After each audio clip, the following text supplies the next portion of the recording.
3장 17절로 18절이 되겠습니다.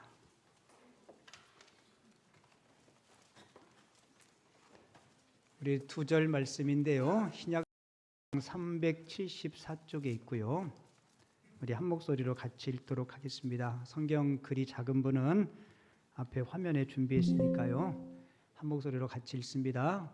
오직 위로부터 난 지혜는 첫째 성결하고 다음에 화평하고 관용하고 양순하며 긍휼과 선한 열매가 가득하고 편견과 거짓이 없나니 화평하게 하는 자들은 화평으로 심어 의의 열매를 거두느니라.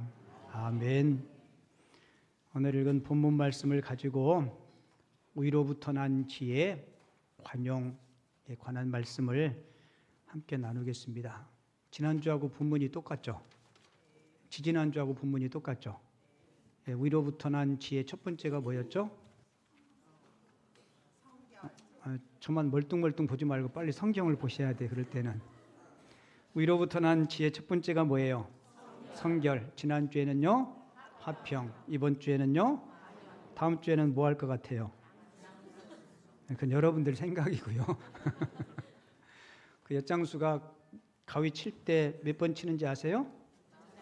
예, 그러니까 다음 주에 뭐 하는지는 여러분들이 결정하는 게 아니고 제가 결정하는 거예요. 근데 아마 별 특별한 상황이 없으면 이어서 할 것 같아요. 오늘은 위로부터 난 지혜, 관용에 관한 말씀을 함께 나누겠습니다. 미국 사람들이 좋아하는 스포츠 경기가 있어요. 뭔지 아세요? 미식 축구입니다. 미국의 미식 축구 선수 가운데 하인스 워드라는 사람이 있는데요. 이 하인스 워드가 한국계 미국인이에요. 그리고 꽤 오래됐는데 그 해에 MVP 최우수 선수로 수상을 하게 됩니다. 근데 하인스는 어머니가 한국 사람이고 아버지가 미군 흑인 병사였어요. 흑인 병사가 군 복무 때문에 한국에 와서 하인스의 어머니 김영희 씨를 만나서 둘이 결혼을 해서 낳은 아들이 워드입니다. 군 복무를 마치고 미국으로 건너가게 되었는데요. 미국에 건너가서 이 하인스 어머니가 이혼을 당해요. 그리고 영어를 잘 못한다는 이유 때문에 이 아들을 잘 양육할 수 없다. 그래서 이 어머니가 양육권도 뺏기게 됩니다. 그 생애 가운데 인생의 가장 비참함을 경험할 때였다고 해요. 그런데 이 어머니가 포기하지 않고 끝까지 투쟁해서 아들의 영유권을 다시 찾아오게 됩니다. 그런데 여러분, 그 미국 땅에서 유색인종이 영어도 잘 못하는 어머니가 아들 하나를 키우는 것이 그렇게 쉬운 일은 아니었을 거예요. 유색인종이라는 이유 때문에 늘 어머니는 고개를 제대로 들지도 못하고 어깨도 펴지도 못하고 아이를 학교에 데려다 줄 때마다 어깨도 처지고 푹 숙인 머리로 어느 날 한스가 고개를 숙이고 자기를 학교에 데려다 주는 어머니의 눈을 보니까 눈에 눈물이 가득했다는 거예요. 그 눈물을 보고 한스가 이런 다짐을 해요. 내가 반드시 승리할 거다. 성공해서 우리 어머니의 눈에 눈물을 씻어줘야 되겠다. 그리고 내가 한국계 미국인임을 숨기지 않겠다. 그리고 열심히 공부하고 열심히 운동해서 최고의 럭비 선수로 성공을 하게 됩니다. 우리는 이 럭비를 잘 몰라요. 그죠? 우리나라에는 별로 인기도 없고. 우리나라에 지금 제일 잘 나가는 운동선수가 누구예요? 손흥민 선수. 아마 미국에서는 손흥민 선수보다 더 알려졌고 더 유명하고 더 훌륭한 선수가 된 겁니다. 이 선수가 한번 시합을 나갈 때 AP통신의 기자와 인터뷰를 하게 됐는데요. 그때 자신의 심경을 이렇게 표현했대요. 저는 슈퍼볼에서 우승하고 싶습니다. 우승을 해서 우리 어머니를 위해서 그리고 어머니의 조국을 위해서 나는 꼭 우승하고 싶습니다. 그리고 사람들이 내 오른팔에 있는 문신에 대해서 묻는 사람이 많은데 내 오른팔에 있는 문신은 한국어로 기록한 내 이름입니다 라고 이야기했대요. 그리고 그는 자신의 몸에 한국인의 피가 흐르는 것을 자랑스럽게 생각하고 그가 진짜 MVP가 되고요, 엄청나게 많은 부를 축적한 후에 나는 어머니의 은혜를 갚을 수 없다, 그래서 어머니를 위해서 1000평짜리 대저택을 마련해 줬대요. 내 집이 아니니까 별로 안 놀라는데요.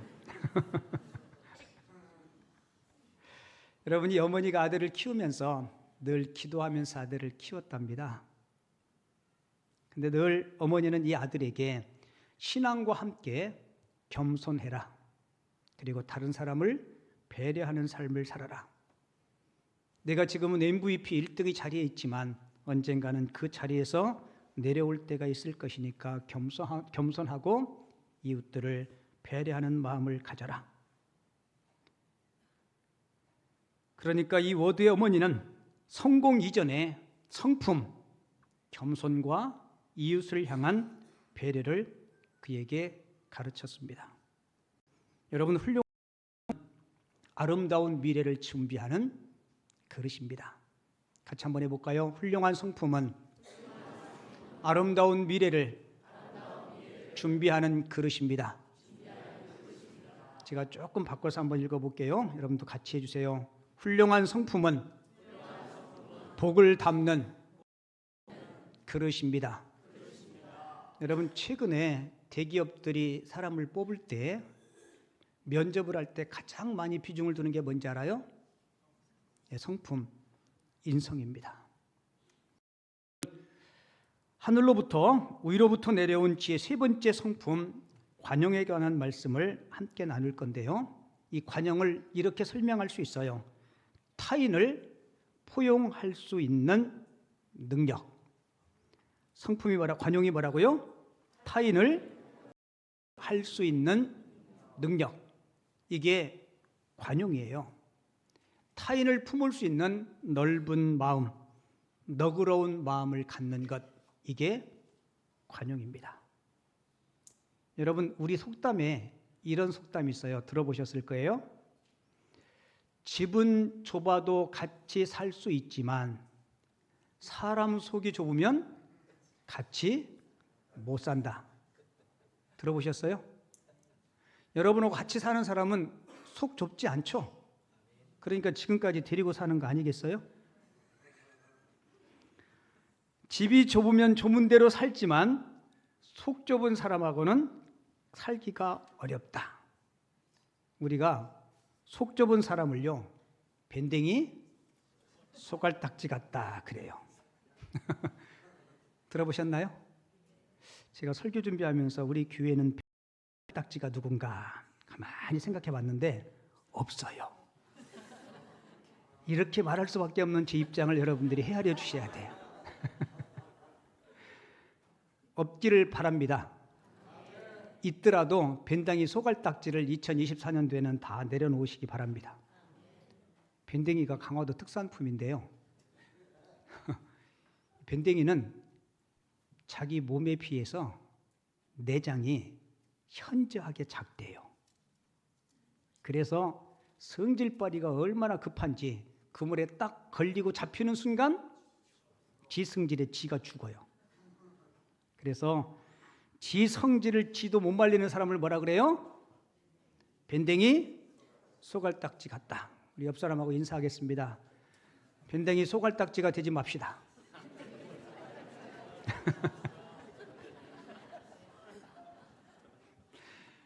자, 우리는 얼만큼 넓은 마음, 관용의 마음을 가지고 있는가, 우리 자신이 한번 점검해 볼 필요가 있어요. 제가 자막에 두 단어를 띄워드릴게요. 이 우리 말인데 이 의미를 잘 모를 때가 있어요. 다르다 하고 틀리다. 특히 나이가 점점 먹고 중년 이상 되면 다른 거하고 틀린 거하고를 잘 구분하지 못할 때가 있어요. 제가 꽤 오래전에 필리핀 선교 여행을 간 적이 있는데요. 어느 교회를 방문했는데 주일학교 교사 필리핀 선생님들이 주일학교 예배를 마치고 간식 타임이었어요. 근데 계란을 먹더라고요. 우리 보고 와서 같이 먹으래요. 그래서 제가 계란 하나를 받아가지고 딱 깨서 뚜껑을 열었더니 병아리가 이렇게 저를 딱 쳐다봐요. 오, 깜짝이야. 무슨 계란인지 아시겠어요? 계란이 며칠 만에 부화해요? 21일.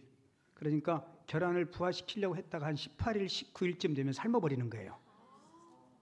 먹고 싶죠? 근데 그분들은요, 그걸 그렇게 맛있게 먹어요. 국물까지 쭉 따라 먹으면서. 근데 저는 도저히 못 먹겠어요. 그 틀린 거예요? 다른 거예요? 근데 우리 생각에는 이런 미개인 것들 그렇게 생각하면 안 되죠. 자, 우리 볼까요? 외국인이 대한민국에 여행 오면 가장 도전하고 싶은 음식 첫 번째 뭔지 알아요? 산낙지. 그거 안 먹어본 사람들은요, 꿈틀꿈틀 하는데 젓가락으로 집어가지고 먹으면 외국인이 한 번 도전했다고 죽을 뻔했대요. 입천장에 붙어가지고. 입천장에 붙기 전에 어떻게 해야 돼요? 라작 내버려야 돼요. 틀린 거예요? 다른 거예요? 만약에 그런 음식 문화를 보고 아니 이런 미개한 것들 그렇게 결단을 내리면 안 되죠. 우리는 내가 지금까지 살아온 어떤 생활 습관, 지금까지 경험했던 거하고 다르면 틀리다라고 이야기하는 경우가 있어요. 이야기 하나 더 드릴까요? 어느 흑인이 우리나라에서 지하철을 탔어요. 그분이 대한민국에 온 지 꽤 오래됐어요. 우리말도 잘하세요. 근데 그 앞에 엄마하고 꼬마하고 앉아 있는데 이 꼬마가 이 흑인이 우리말을 못 알아듣는 줄 알고 엄마한테 엄마 진짜 새카맣다. 꼭 연탄 같대 연탄. 이 흑인이 그 이야기를 듣고 지하철 손잡이를 붙잡고 있다가 딱 때려보면서 마! 안 묻어 걱정하지 마.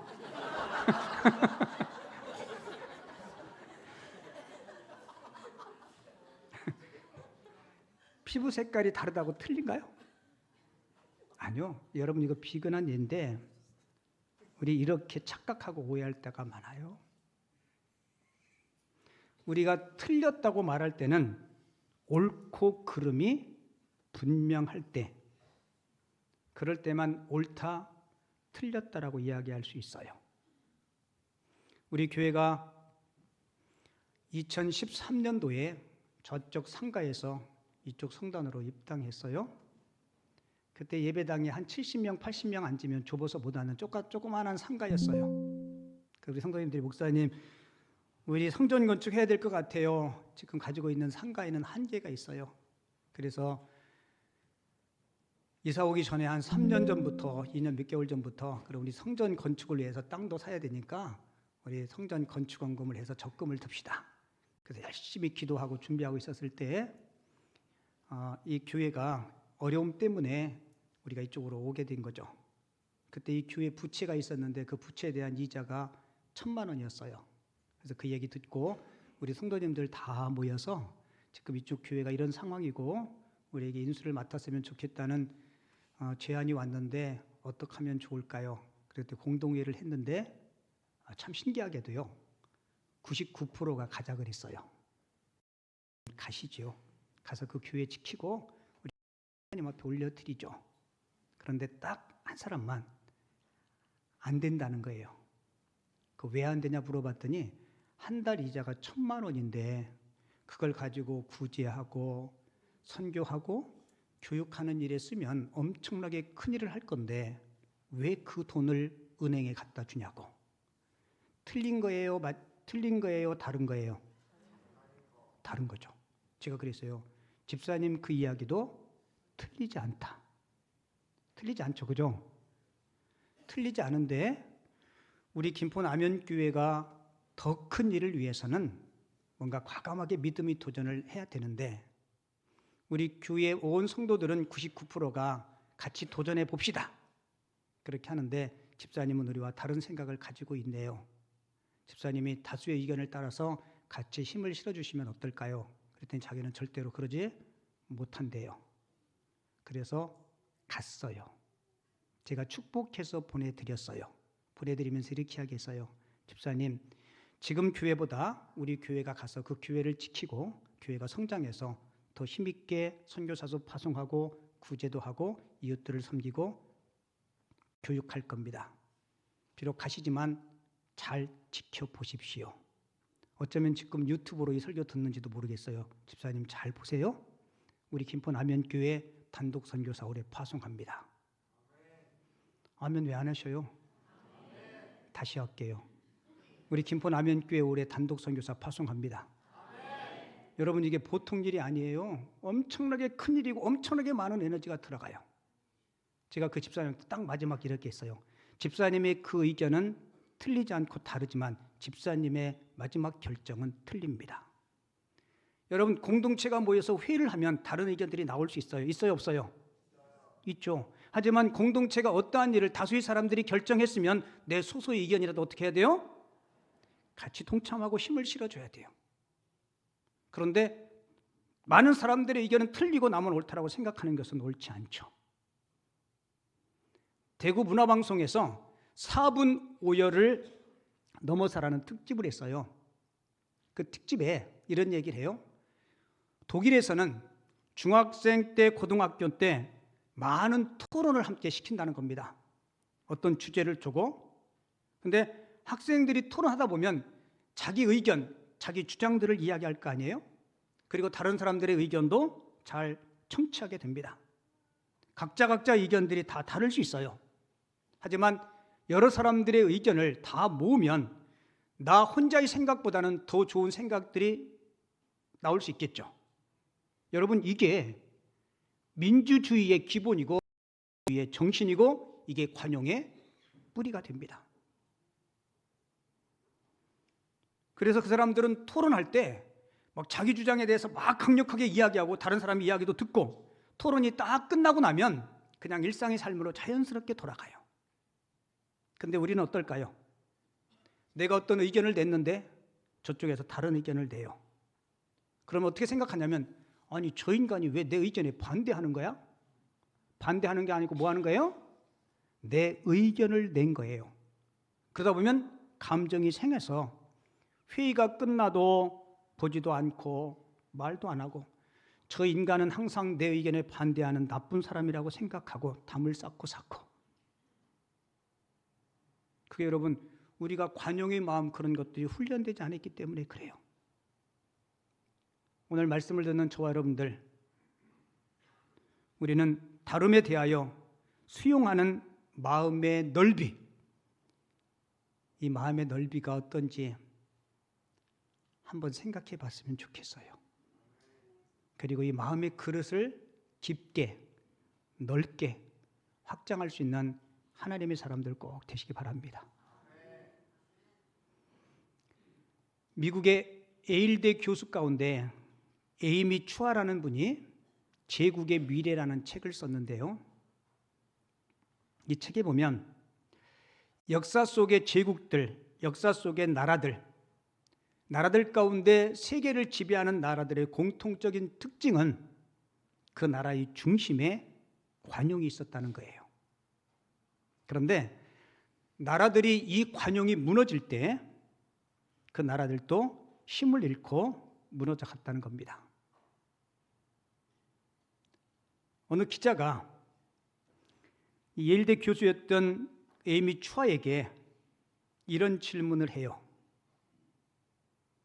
지금은 미국이 세계 1등의 국가고 제국의 중심에 서 있는데 앞으로 미국 다음으로 제국이 될 나라가 어떤 나라입니까? 라고 물었대요.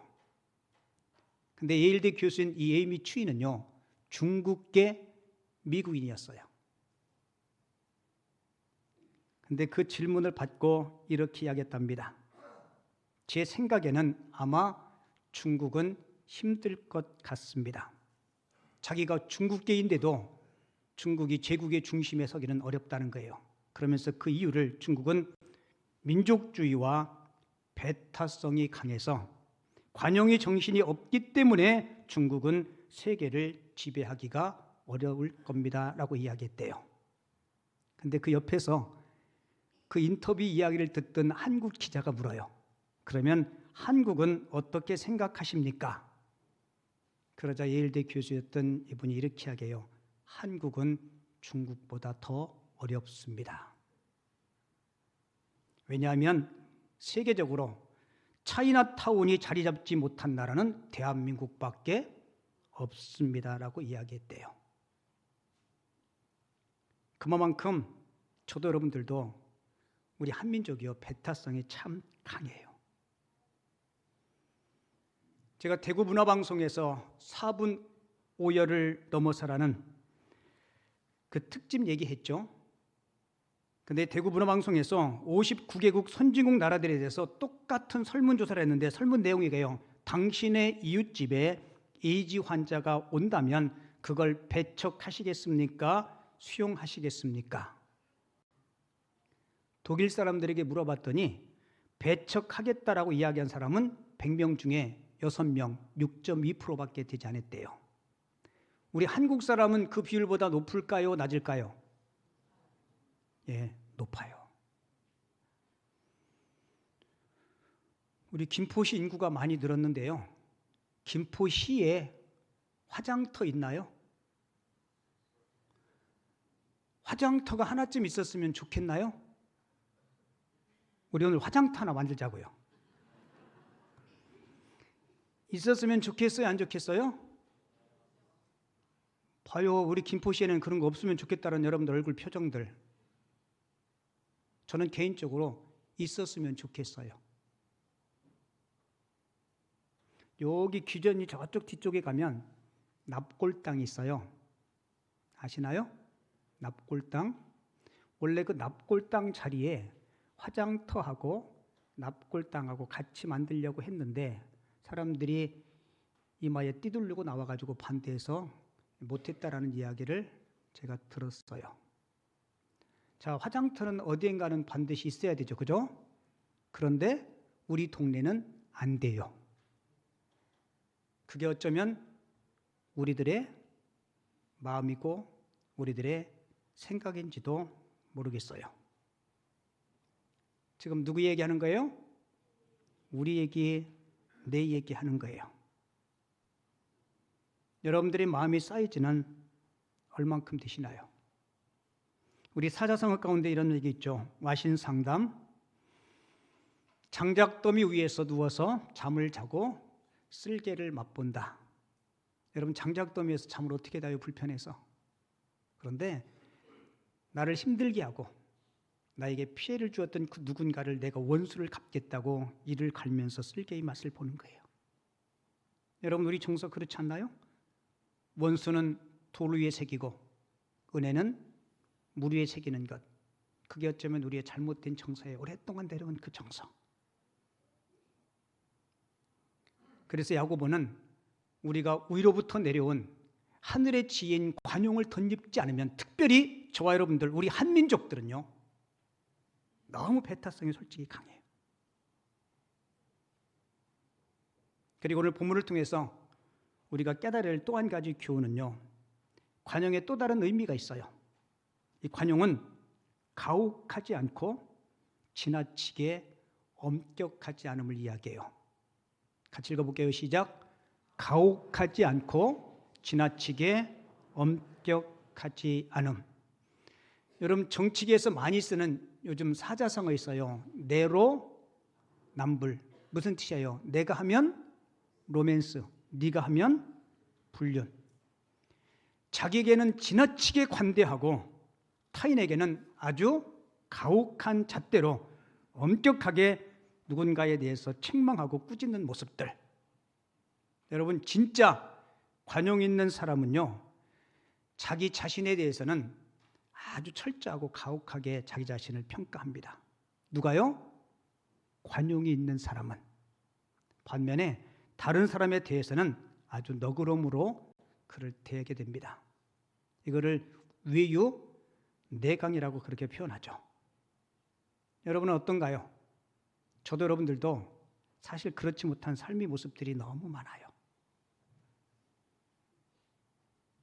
자, 그렇다고 해서 관용을 이야기하니까 진리까지 양보하라는 말은 아닙니다. 규칙을 무시하고 법을 무시하고 질서를 무시하는 것, 그것까지도 무시하면서 받아주는 것, 이건 관용이 아니에요. 자, 여러분 꼭 기억하세요. 관용이란 정의가 손상되지 않는 범위 안에서 상대의 한계와 약점을 인정해 주는 겁니다. 다시 한번 말씀드릴게요. 관용이란 정의가, 질서가, 규칙이 손상되지 않는 범위 안에서 상대의 한계와 약점을 인정해 주는 겁니다. 여러분 꼭 명심하세요. 내가 어떤 질서, 어떤 규칙을 무시하면서 야, 그거 용납해 줘라, 은혜로 덮고 가자. 아니요. 명명백백 잘못했는데 그냥 우리 여러분 은혜로 덮고 갑시다. 아니요, 그건 은혜가 아니에요. 우리 하나님은 그러신 분이 아니십니다. 가끔 어느 모임이든지 어떤 단체든지 이런 분이 계세요. 나는 할 말은 내가 하고 사는 사람이라고. 할 말을 하는 사람도 여러분 공동체에서 필요해요. 그런데 할 말을 하는 사람이 계속 같이 지내다 보면요, 그 사람 때문에 공동체가 어려워질 수 있습니다. 여러분 할 말을 하는데 왜 공동체가 어려워질까요? 그 비밀은 고린도전서 13장에서 찾을 수 있어요. 할 말을 하는데 그 할 말 가운데 사랑이 없다는 겁니다. 성경은 뭐라고 얘기해요? 네가 방언을 하든 천사의 말을 한다 할지라도 뭐가 없으면, 사랑이 없으면, 내가 내 몸을 불사르게 내어줄 줄라도 뭐가 없으면, 사랑이 없으면, 내가 내게 있는 모든 것으로 다 구제한다 할지라도 뭐가 없으면, 사랑이 없으면 아무것도 아니라는 거예요. 그러니까 교회에서 옳다고 자기 할 말 다 하는 사람은 악성 종양은 도려내지만 꿰매지도 않고 치료해주지도 않는, 돌봐주지도 않는 그런 역할과 똑같은 거예요. 여러분 사랑과 관용이 없는 정의는 살리는 것이 아니고 죽이는 겁니다. 그래서 바울은 빌립보서 4장 5절에서 이렇게 이야기해요. 너의 관용을 모든 사람에게 알게 하라. 그리고 뭐라고 얘기해요? 주께서 가까우시니라. 여러분 주님의 관용 때문에 저와 여러분들이 죄용삼을 받은 줄을 믿습니다. 우리 주기도문 할 때 뭐라고 얘기해요? 우리가 우리에게 잘못한 사람을 모한 것 같이, 용서한 것 같이 하나님 내 잘못을 용서해달라고 우리 기도하잖아요. 하나님 앞에 주절나게 용서는 구하면서 이웃의 작은 험과 약점들 우리가 수용하지 못한다면 여러분 우리가 어떻게 하나님 앞에 우리들의 잘못을 구할 수 있겠어요? 여러분 성경에 위로부터 내리는 지혜, 그 관용을 덧입어서 하나님 앞에 귀하게 쓰임받은 한 인물이 있어요. 그 인물 소개해드리고 오늘 말씀 마칠게요. 여러분들이 잘 아는 구약의 요셉입니다. 형들의 미움 때문에 형들 만나서 먼 길 찾아왔는데 형들이 모의해서 이 요셉을 깊은 웅덩이에 빠뜨립니다. 근데 그 웅덩이에는 물이 없었기에 요셉이 금방 익사하지 않죠. 요셉의 형 중에 둘째 형인 요셉이 우리 요셉은 죽이지는 말고 저기 미디안 상인들한테 팔자. 그래가지고 형들이 인신맘에 대해서 요셉을 팔아요. 여러분 요셉이 얼마에 팔린지 아시나요? 객관식 좋아하니까 은 10, 은 20, 은 30, 은 40 시가. 시가는 부르는 게 값이에요. 얼마에 팔려요? 네, 은 30은 예수님 값이었고요. 은 20에 팔립니다. 그리고 가서 10년 동안 노예 생활을 하고 노예 생활 중에 또 누명을 뒤집어쓰고 3년 동안 옥살이를 해요. 여러분 종살이 옥살이 하면서 너무너무 억울해서 원통해서 우리 흔히 쓰는 말로 피가 거꾸로 쏟으랬을 거예요. 하나님은 요셉의 마음속에 관용의 마음을 주셨습니다. 형들 때문에 그렇게 죽을 고생했는데 그 형들을 총리가 된 후에 만나죠. 그때 벌벌 떨고 있는 형들에게 요셉이 뭐라고 이야기해요? 참 정말 은혜로운 얘기를 하죠. 형님들, 나를 이곳에 보낸 것은 형님들이 아니고 하나님이 보내셨다는 거예요.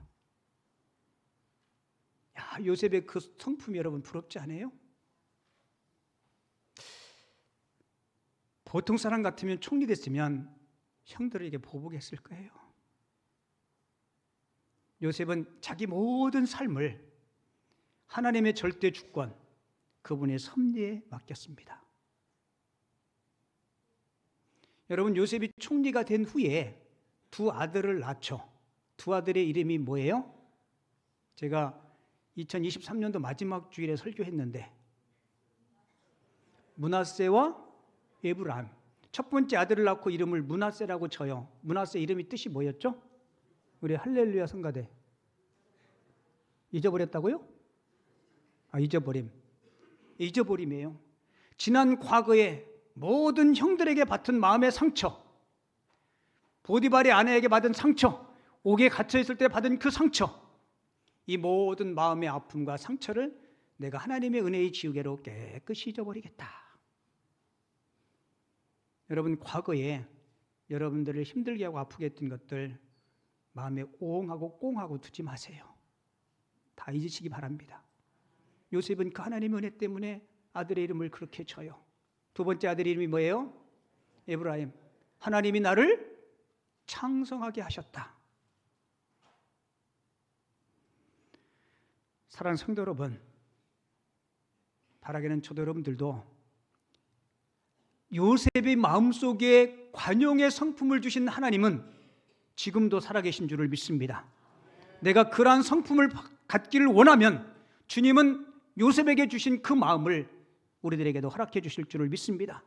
하나님은 이 시대에 관용의 사람을 찾고 계세요. 그리고 하나님은 이 참된 관용의 사람을 통해서 하나님의 일을 이루실 줄을 믿습니다.